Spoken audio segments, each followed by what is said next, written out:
দরিদ্রের তালিকা চন্দ্রবাবু, চিরকুমার সভার সভাপতি, বৃদ্ধ ও ভীষণ ধুলোগড়ের মানুষ। আমি পূর্ণ, সভার সবচেয়ে কনিষ্ঠ সদস্য। মনে মনে তীব্র প্রেম ব্যাকুল। আমি শ্রীশচন্দ্র, কঠোর নিয়ম মেনে চলা জেদি সদস্য। আমি রসিক, পরোপকারী ও রসিক ঘটক মশাই, কিন্তু গোপনে সব খবর রাখি। প্রথম দৃশ্য, প্রতিজ্ঞার ফাঁস। চারদিকে বই ছড়ানো। চন্দ্রবাবু একটি টেবিলের পিছনে চশমা ঠিক করতে করতে বসে আছেন। পূর্ণ ও শ্রীশ মেঝেতে দুটি মোটা বই কোলে নিয়ে গম্ভীর মুখে বসে আছে। এই সবার ভাই সব, মনে রেখো আমাদের এই মিশন অত্যন্ত পবিত্র। কোনো নারী নয়, কোনো বিয়ে নয়, শুধু বিজ্ঞান আর দেশের সেবা। একদম ঠিক সভাপতি মশাই।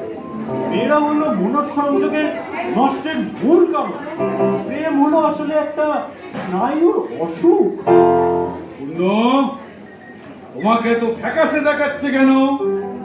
তুমি কি বলে সেই নতুন চ্যাপ্টারটা পড়ছো? হ্যাঁ সভাপতি মশাই, ভূগোলই বটে।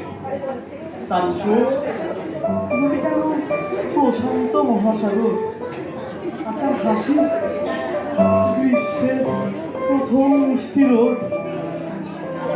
এই কি হচ্ছে কি? সবুজ মশাই পাথরের ভূখণ্ডের কথা বলছে। হ্যাঁ, তার মনটা একদম গ্রানাইট পাথরের মতো। কেন যে আমার চিঠির কোনো উত্তর দেয় না? চিঠি? তুমি জিওলজিক্যাল সার্ভে অফিসে চিঠি লিখেছো? হ্যাঁ হ্যাঁ, ওই সার্ভে অফিসে মাটি ক্ষয় নিয়ে তীব্র উদ্বেগ জানি। দ্বিতীয় দৃশ্য, ঘটকের এন্ট্রি ও ভাঙন। রসিক চা ভাত আর রসগোল্লা থালা নিয়ে মঞ্চে ঢোকে। তার মুখে একটা দুষ্টু মিশি ভরা হাসি। নমস্কার, ওহে বিজ্ঞানের পরম সন্ন্যাসীগণ, গরম চা এনেছি আর সাথে এনেছি পাড়ার এক গোপন খবর।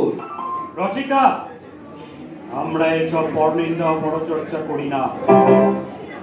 আমরা আজীবন অবিবাহিত থাকার ব্রত পালন করছি। আহা, সে তো বড় আফসোসের কথা।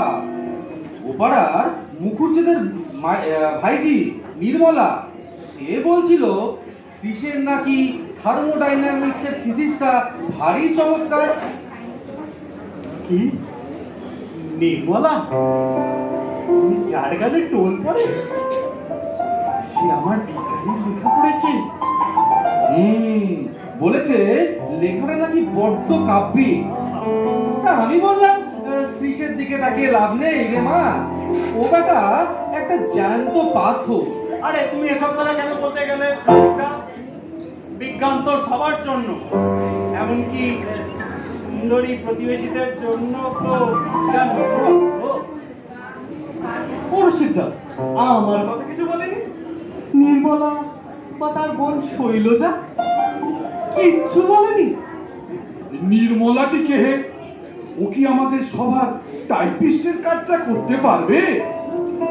ওরে বাস, ও টাইপ করতে কিন্তু দারুণ পারে সভাপতি মশাই। ওই ছেকড়াদের হাটের উপর একদম অনবরত টাইপ করে চলেছে। তৃতীয় দৃশ্য, অপরাধ শিকার। চন্দ্রবাবু টেবিলে মাথা রেখে খালি নাক ডেকে ঘুমিয়ে পড়ে। পূর্ণ আর শ্রীশ রসিককে দুদিক ধরে চেপে ধরে। রসিকদা, সত্যি করে বলো তো, এই আজীবন অবিবাহিত থাকার নিয়মটা কি খুব জরুরি?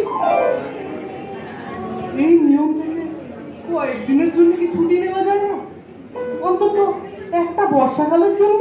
হ্যালো, এই তোমাদের এই পবিত্র মিশন, এই সেই যে বললে প্রেম একটা স্নায়ুর অসুখ। আরে রাখো তোমার অসুখ, এইখানে একলা থেকে থেকে আমার জ্বর এসে গেল। রক্ষে করো রসিকদা, এই সভা ভেঙে দাও, আমাদের একটা গতি করো। ও রসিকবাবু, রসিকবাবু, উঠুন উঠুন সভাপতি মশাই, আপনার সৈন্যরা তো যুদ্ধ না করে হাত তুলে দিল। কি কারা? এই নীল নদের উৎস কি খুঁজে পাওয়া গেছে? না স্যার, ওরা তার চেয়েও বড় জিনিস খুঁজে পেয়েছে। এতদিনে ওদের বুদ্ধি এসছে। শেষ দৃশ্য, পূর্ণ আর শ্রীশ আনন্দে নিজেদের মোটা মোটা বইগুলো হাওয়ায় ছুড়ে দেয়। তারা রসিকের হাত ধরে গোল হয়ে নাচতে শুরু করে। চন্দ্রবাবু কিছুই বুঝতে না পেরে নিজের ছাতাটা হাতে নিয়ে অন্ধের মতো ওদের সাথে নাচতে শুরু করে।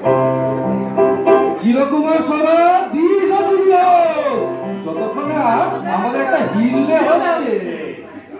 নমস্কার।